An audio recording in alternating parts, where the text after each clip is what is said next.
The Blessed Prophet sallallahu ta'ala alayhi wasallam declared, every prophet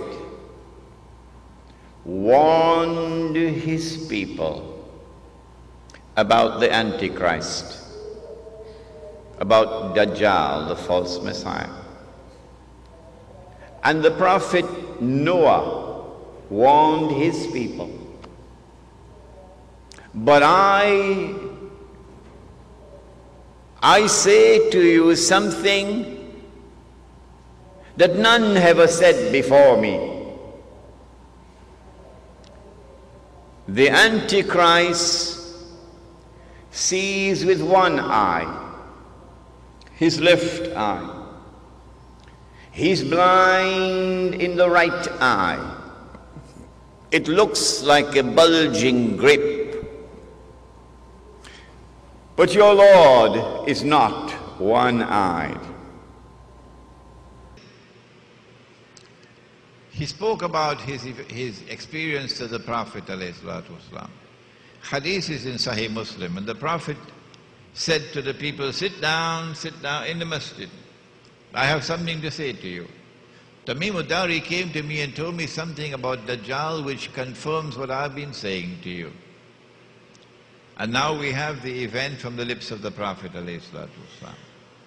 That Tamim Dari and some of his companions, about 30, 40 of them, went on a ship.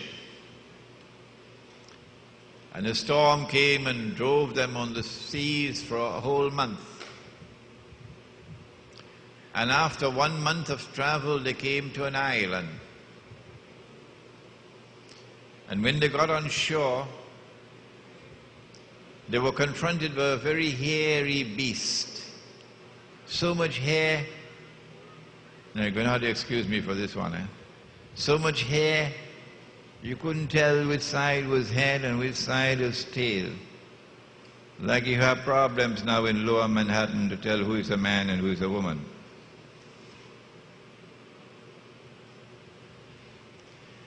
And then the beast spoke and said, I am Jassasa, wala tajassasu, Suratul Hujurat, a spy.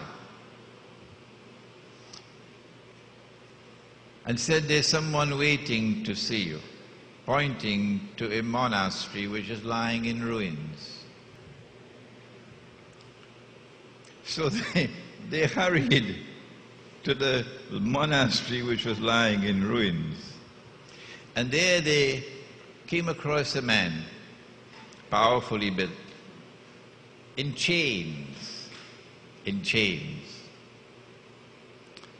with his hands chained to his neck and his feet chained.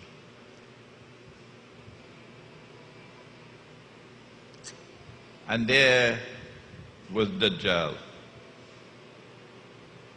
in chains. And he said, I am Dajjal. And he began to question them. Has the Arab prophet come as yet to Medina? The Arab prophet. They said yes. And he asked a number of other questions, and I want you to study those questions carefully now. Do the work that I don't have the time to do anymore. He asked, is there any water left in the Sea of Galilee? And they said yes. And we will, I think on Monday or Tuesday, return to the Sea of Galilee. And then he announced that I am Dajjal, and when I am released, so up to this moment, he is not yet released into the world. This is Medina. This is the beginning of the period of Medina. When I am released, I will enter every town and every city, which is why we chose Barakpur, because this is a village. When I am released, I'll enter every town and every city.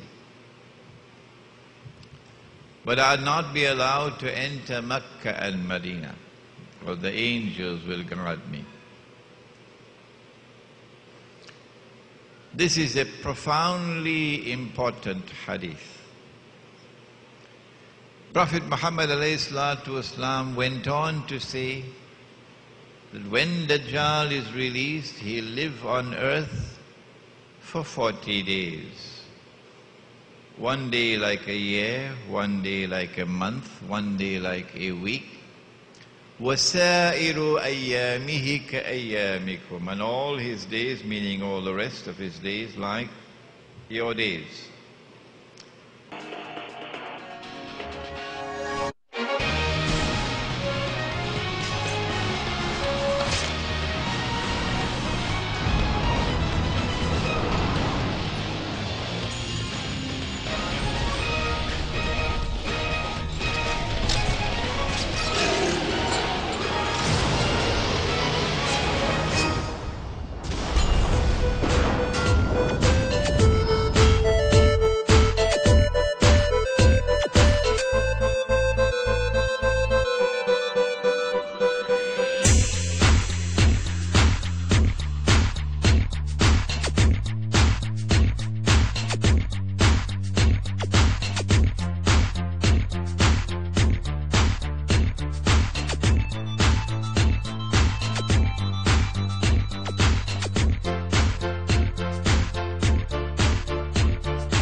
That power, that eye, she's no ordinary fighter. She is an untamed animal who seeks to destroy and consume all that enters her sight, and that includes me. Still, as long as I can manipulate her like a pawn in my grand game, I shall leave her to her own devices. She has altered her own body in her insatiable quest for power.